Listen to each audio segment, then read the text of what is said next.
Hi guys, good morning and welcome back to the Leezy Tech. तो निकल चुका हूँ मैं अगले एक्सप्लोरेशन पे। और ये वाले एक्सप्लोरेशन में एक चेंज है, इसमें सूरज नहीं है तो तुम मिस करोगे, क्योंकि ये एक मैं फैमिली के साथ ट्रिप पे जा रहा हूँ।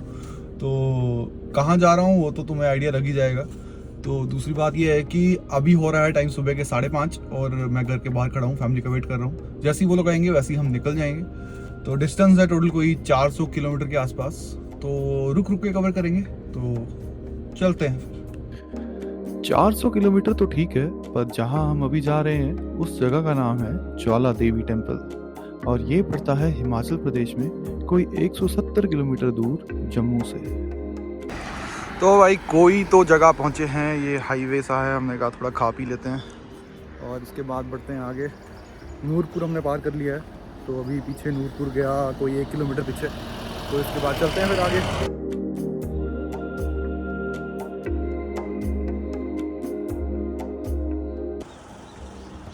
तो भाई लोग कहीं तो पहुंचे हैं अभी, और यहाँ से रह गया है कोई 50 मिनट ज्वाला जी। तो पहुंचने वाले हैं, उतने थके भी नहीं, टाइम से पहुंच गए हैं। जम्मू से ज्वाला जी लग जाते हैं कोई 4.5 घंटे और 3.5 घंटे का सफ़र हम ऑलरेडी कर चुके थे, तो इसीलिए अब हमें लग रही थी थोड़ी भूख।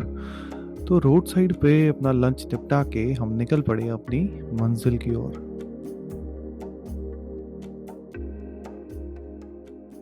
तो भाई लोग फाइनली पहुंच चुके हैं ज्वाला देवी मंदिर। अभी थोड़ा दूर है, थोड़ा चल के जाना होगा, बट उतना कोई रश दिख नहीं रहा मेरे को यहाँ पे।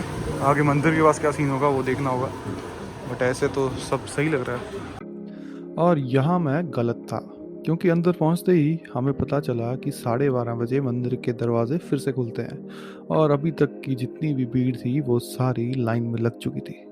तो ये बहुत लंबी लाइन पार करके फाइनली हम पहुँचे मंदिर के अंदर। और अंदर जाते ही हमने सबसे पहले देखा अकबर का चढ़ाया हुआ वो सोने का छत्र, और इसके बाद हम गए दिव्य ज्योत के दर्शन करने। तुम मानो या ना मानो, जादू तो है।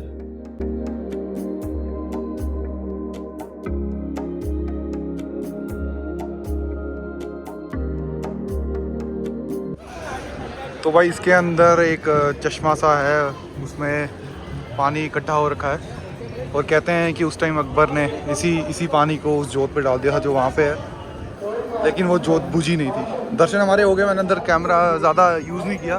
बाकी ऊपर वो गोरख डिब्बी है, गोरख डिब्बी में ऐसा है कि उधर तुम पानी के ऊपर माचिस फेंको तो आग पकड़ लेता है। तो यही है माया। तो भाई लोग सीन कुछ ऐसा है कि दर्शन हमने कर लिए हैं और लाइन बहुत लंबी थी, बट दर्शन हो ही गए। ऐसा लग रहा है जैसे माता ने खुद बुलाया है। कुछ ऐसी चीज़ें हुई कि मतलब दर्शन हमारे उस लाइन की वजह से बहुत जो देर के बाद होने थे वो काफ़ी जल्दी हो गए। तो अब थोड़ा सा प्लान में ट्विस्ट आ चुका है। पहले हमारा प्लान था कि यहीं पे स्टे करेंगे, बट अब ऐसा नहीं है। अब हम कर रहे हैं एक काम, हम जा रहे हैं कुल्लू। तो निकलते हैं, देखते हैं क्या बनता है आगे का। जैसा भी बनेगा बता दिया जाएगा। ज्वाला जी से कुल्लू तक का सफ़र कोई 5 घंटे का है और हम थक काफ़ी चुके थे, तो इसीलिए 3.5 घंटे का सफ़र करके एक जगह पे रुक गए। कौन सी जगह अभी बताता हूँ।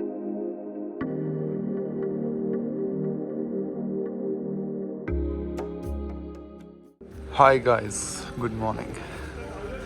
तो जैसा कि तुम लोग देख पा रहे हो, हम एक गुरुद्वारे में रुके थे आज रात, और ये जगह है मंडी।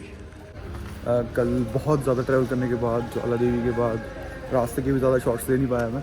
और उसके बाद फिर हम चलते गए। हमने सोचा कि अब कुल्लू डेस्टिनेशन लेके चलते हैं, देखते हैं कब पहुँचेंगे, लेकिन टाइम बहुत लग गया और थक भी गए थे, क्योंकि दूसरी गाड़ी में जो चला रहे थे वो थोड़े हमसे तो बड़े ही हैं, तो एक ही गो में इतना चलना थोड़ा मुश्किल है।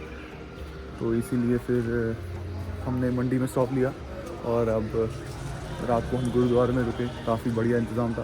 खर्चा मैं तुम्हें बताऊं तो यहाँ पे लगा हमारा कोई 700 रुपये एक रूम का, उसमें हम 7 लोग आ गए, तो बहुत बढ़िया। तो फिर क्यों ना रुके गुरुद्वारे में हर बार। तो इसीलिए अभी मॉर्निंग हो चुकी है, तो अब निकलने की तैयारी है। उससे पहले अंदर चलते हैं, थोड़े दर्शन वर्शन करते हैं और उसके बाद बढ़ते हैं आगे।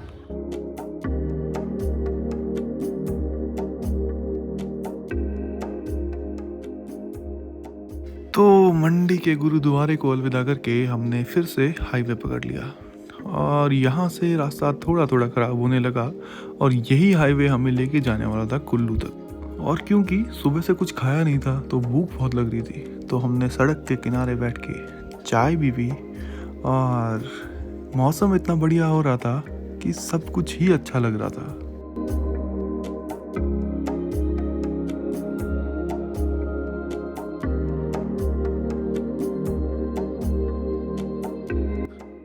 वैसे तो मंडी से कुल्लू तक का सफ़र सिर्फ 70 किलोमीटर का है, पर इस 70 किलोमीटर को पार करने में करीब करीब 2.5 से 3 घंटे लग जाते हैं। और इसकी वजह ये सड़कें। इन सड़कों के एक तरफ तो बहुत ही डरावने पहाड़ है और दूसरी तरफ बहुत ही खूबसूरत बहती हुई ब्यास नदी।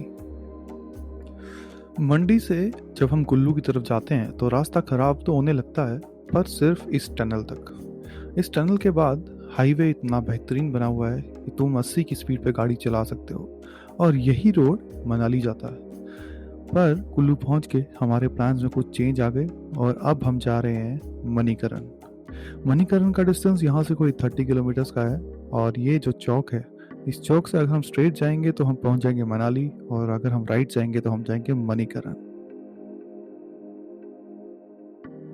तो गाइस काफ़ी चलने के बाद एक जगह पहुँचे। यहाँ से रह गया मणिकरण कोई 1 घंटा दूर और हमने वो वाला कट ले लिया। 2 रास्ते होते हैं, एक जाता है कुल्लू मनाली की तरफ और एक जाता है मणिकरण की तरफ। मणिकरण बेसिकली कसौल की तरफ, तो कसौल की तरफ तो मणिकरण की ओर हम निकल चुके हैं और यहाँ से कोई 1 घंटा रह गया है।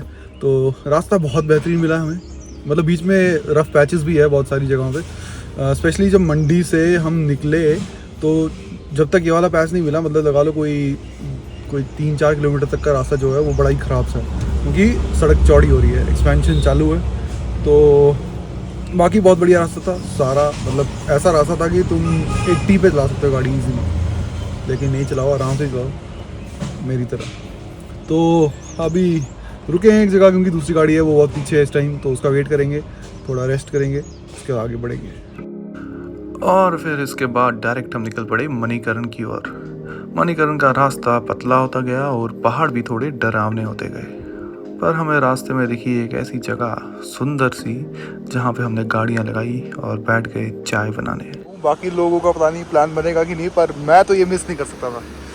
क्या सीन है यार, ऊपर सीढ़ी चोटियाँ भी दिख रही है और ये है ना एक्सपीरियंस, इस पे आ रहा है मतलब। अभी देखते हैं चाय बनाते हैं यहाँ पे, अगर हो पाया, अगर सब लोग आ पाए।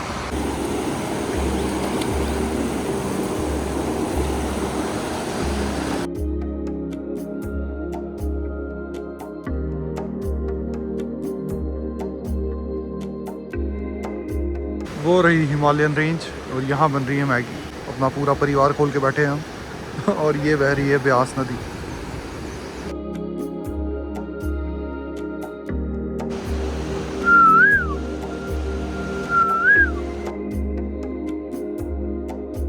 सब समेट लिया, सारी गंद वंद समेट ली।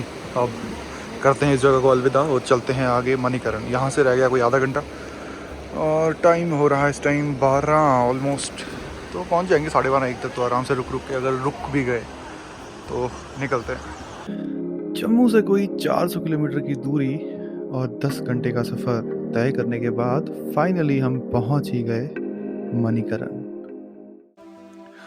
मणिकरण को 2 धर्मों को जोड़ के रखने का एक बहुत ही अच्छा उदाहरण माना जाता है।